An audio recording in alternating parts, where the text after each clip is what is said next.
Chapitre 132. Les prémices de l'idéologie de la filiation.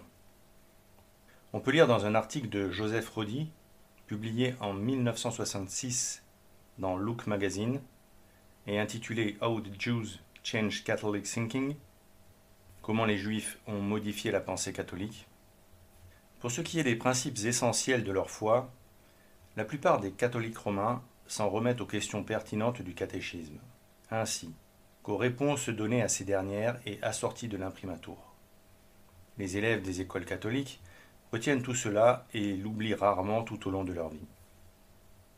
Dans le catéchisme, ils apprennent que le dogme catholique ne change pas et, de façon plus saisissante, que les Juifs ont mis à mort Jésus-Christ.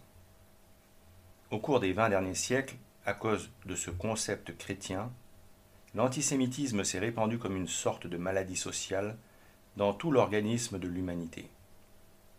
Son incidence a connu des hauts et des bas, mais il n'est jamais vraiment passé de mode.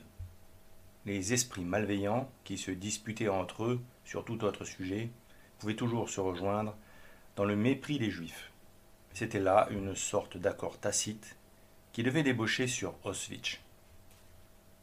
Devant une telle calomnie, on a envie de demander, rien que ça, car les responsables des atrocités commises dans les camps de concentration ne peuvent pas être recherchés chez les catholiques.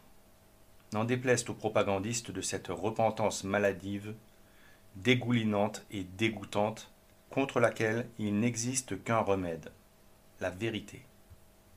Et la vérité à ce sujet, c'est que le pape Pie XI, dans son encyclique Mit brennender Sorge, publiée le 10 mars 1937, encyclique frappée d'illégalité par le régime nazi, mais malgré tout distribuée secrètement dans toutes les paroisses d'Allemagne, puis lue publiquement le 21 mars, jour du dimanche des Rameaux, sa sainteté critiquait ouvertement le régime national-socialiste, son racisme, sa remise en question de la valeur de la vie humaine, son culte de l'État et du chef, et son paganisme. On doit aussi souligner, face aux attaques calomnieuses des ennemis de l'Église, que de nombreux catholiques sont morts des mains des bourreaux nazis pour leur foi en notre Seigneur Jésus-Christ, comme le père Kolb et un très grand nombre de catholiques polonais. Pour info, le père Maximilien Kolb fut assassiné le 14 août 1941 par les SS. C'était un frère franciscain conventuel polonais. Il fut prêtre et fondateur de la mission de l'Immaculée. Arrêté par la Gestapo, il fut détenu dans le camp de concentration d'Auschwitz, où il s'offrit pour mourir à la place d'un père de famille. Les nazis l'exécutèrent par une injection de phénol. De plus, le 20 octobre 1939, le pape Pie XII condamna, dès sa première encyclique Summi Pontificatus, les différentes formes de racisme, en rappelant que la charité est un devoir pour tout catholique. Il y souligna aussi l'égalité de la nature raisonnable chez tous les hommes, à quelque peuple qu'ils appartiennent. S'inscrivant dans la lignée de son prédécesseur Pie XI, le pape Pie XII se dressa lui aussi contre le nazisme, le fascisme, mais aussi le communisme et le libéralisme, responsables de la guerre. L'encyclique citait la Pologne et dénonçait les persécutions contre les civils qui y étaient perpétrées.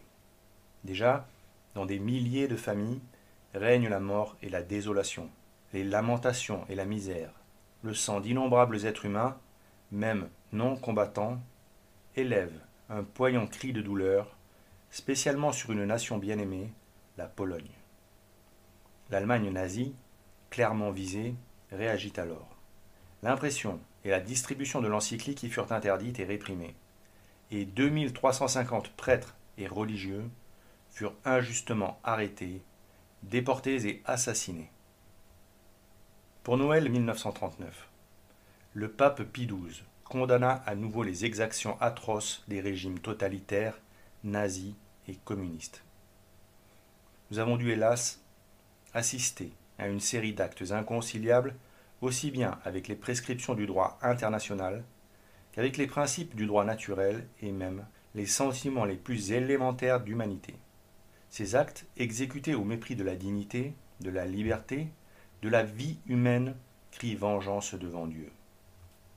Mais cela n'empêcha pas Joseph Rodi de calomnier les catholiques, en affirmant cette horreur sournoise, annonciatrice d'une déferlante qui noirait beaucoup de consciences catholiques dans une culpabilité infondée, que relayent aujourd'hui les autorités de la contre-église post-Vatican II, avec une complaisance servile écœurante. Il écrivit : les catholiques n'ont jamais été formés directement à détester les juifs. Mais l'enseignement catholique ne pouvait esquiver le récit du Nouveau Testament selon lesquels les juifs ont provoqué la crucifixion, et les chambres à gaz ne furent que l'ultime preuve qu'ils n'avaient pas encore été pardonnés. Cette affirmation est gratuite, pathétique et grotesque, car on peut rappeler le rôle de premier plan du clergé catholique dans la protection des Juifs lors de la Seconde Guerre mondiale, et notamment des enfants juifs dissimulés dans les écoles catholiques lors de la guerre. De nombreux témoignages l'attestent. Par exemple, en juin 1944, après l'arrivée des Alliés à Rome, l'aumônier juif de la 5e armée américaine témoigna que, sans l'assistance apportée aux Juifs par le Vatican et les autorités ecclésiastiques de Rome, des centaines de réfugiés et des milliers de réfugiés juifs auraient péri. On doit aussi raconter la conversion étonnante du grand rabbin de Rome, Israël Zoli, et de son épouse, qui reçurent le baptême et entrèrent dans l'Église catholique après la guerre. Israël prit pour nom chrétien Eugenio, prénom du pape Pie XII, en hommage à sa souveraineté. Il déclara au sujet du souverain pontife : la rayonnante charité du pape, penchée sur toutes les misères engendrées par la guerre, sa bonté pour mes coreligionnaires traqués, furent pour moi l'ouragan qui balaya mes scrupules à me faire catholique. En juillet 1944, le grand rabbin Zoli célébra une cérémonie solennelle pour exprimer la gratitude des Juifs au pontife. Puis il obtint d'être reçu en audience par le pape Pie XII afin de le remercier personnellement pour son action en faveur des Juifs en ayant permis aux catholiques d'ouvrir leurs couvents et leurs monastères pour les y abriter. Enfin, le 26 septembre 1944, ce rabbin eut une vision qui changea sa vie le jour de la fête juive de Yom Kippour, alors qu'il se tenait dans la grande synagogue de Rome, après une journée de jeûne et de prière, pour implorer le pardon des péchés commis au cours des 12 mois précédents. Il raconta ainsi les faits. Je me sentais très loin du rite, et j'ai laissé les autres continuer, en leur nom, à réciter les prières et à chanter. Et à ce moment-là, j'ai vu, avec les yeux de l'esprit, une prairie qui s'étendait vers le haut, scintillant d'herbe mais sans fleurs. Dans cette prairie, j'ai vu Jésus-Christ, vêtu d'un manteau blanc et derrière sa tête le ciel bleu. J'ai connu la plus grande paix intérieure. Encore une heure plus tard, ma femme, ma fille et moi étions enfin à la maison pour le dîner. Quand j'étais fatigué, je me suis retiré dans ma chambre. La porte de la chambre de ma fille était fermée. Soudain, ma femme m'a dit : aujourd'hui, alors que nous nous tenions devant l'arche de la Torah, il m'a semblé qu'une image blanche de Jésus posait ses mains sur votre tête en vous bénissant. J'étais étonné, mais j'étais très calme, et j'ai fait semblant de ne pas comprendre. Ma femme a ensuite répété ce qu'elle avait dit mot pour mot.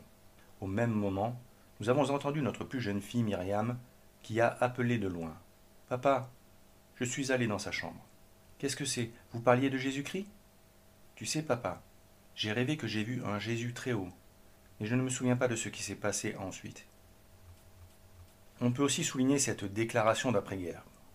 Le Congrès juif mondial, au nom de toute la communauté juive, exprime une fois de plus sa profonde gratitude pour la main protectrice tendue par sa sainteté aux Juifs persécutés pendant ces temps terriblement éprouvants, et qu'à cette occasion, l'organisation offrit au Vatican une somme de 20 000 $ en reconnaissance de l'œuvre du Saint-Siège sauvant les Juifs de la persécution fasciste et nazie. De plus, la villa qui servit longtemps de nonciature à Rome auprès de la République italienne était un don du sénateur juif Lévi à Pie XII pour le remercier de tout ce qu'il a fait discrètement, mais efficacement, pour dissimuler de nombreux juifs dans des séminaires, des monastères, et jusque dans sa propre résidence d'été à Rome. Isaiah Lévi embrassa d'ailleurs lui aussi la foi chrétienne. Il indiqua avoir donné cette vie-là parce qu'il avait été préservé des dangers de la persécution raciale injuste, renversant toute relation de la vie humaine, et se dit reconnaissant pour la protection que lui avaient accordée les sœurs de Santa Maria Bambina lors de cette terrible persécution raciale. Les propos de M. Rodi sont donc évidemment abjects. Mais en revanche, il est intéressant de lire la suite de ce que ce propagandiste affirme. Le meilleur espoir que l'Église de Rome ne soit pas perçue à nouveau comme complice de ce génocide réside dans le 4e chapitre de sa déclaration sur les relations de l'Église avec les religions non chrétiennes, Nostra Aetate, que le pape Paul VI a érigé en loi vers la fin du Concile Vatican II. À aucun moment du discours qu'il a prononcé depuis le siège de Pierre, le pape n'a parlé de Jules Isaac. Mais quelques années après, Charles de Provenchère, archevêque d'Arles, a peut-être exposé en toute clarté le rôle d'Isaac en déclarant « C'est un signe des temps qu'un laïc, et même un laïc juif, ait été à l'origine d'un décret du Concile. » Cela a de quoi interpeller et incite à nous intéresser à ce Jules Isaac.